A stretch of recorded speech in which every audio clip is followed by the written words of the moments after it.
네. 동업하는 사람들이 네. 헤어져야 하는지 그대로 가야 되는지 고민들이 많아요. 네, 그렇죠.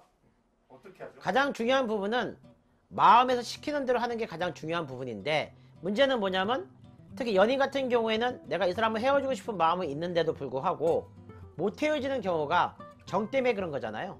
근데 생각을 해본다면은 내가 그렇게 생각이 들 정도라면 이미 답은 나와 있는 거예요. 헤어지는 게 정답인 거잖아요. 근데 이거를 만약에 내가 헤어지지 않고 그대로 갔었을 때는 사고가 터지죠.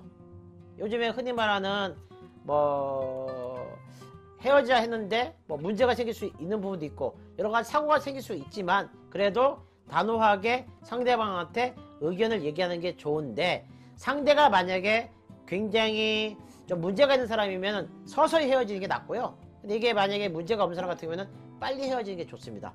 정보다 중요한 건 내 인생이기 때문에 깊게 생각하시는 게 정답이라 판단되시고요.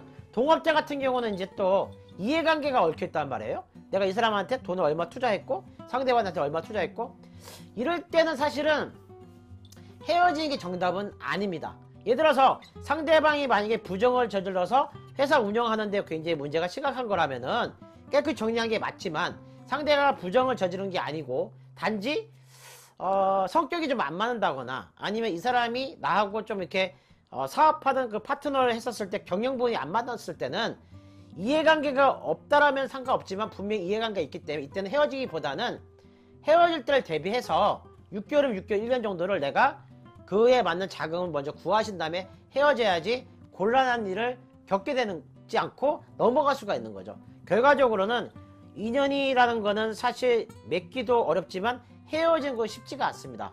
이게 전생에 다 관련도 되어 있고 현재의 문제가 있기 때문에 쉬운 문제는 아니죠. 하지만 과감하게 헤어질 때는 헤어져야 되고, 그렇지 않더라면 미리 대비책을 세워놓고 헤어지는 게 정답이다라고 신령님께서 말씀하십니다. 그렇다면 네. 부부는 어떤가요? 부부가 더 복잡하죠. 왜 그러냐면 자식이 있냐 없냐도 있고, 그 다음에 재산의 부분도 있고요. 그 다음에 남편이나 부인이 건강이 굉장히 안 좋은데 성격이 안 맞는다 해서 헤어지기도 좀 어려운 상황이 있잖아요. 이런 복잡한 문제가 생겼을 때는 점사를 보셔야죠. 벼락대감이 괜히 있는 게 아니겠죠.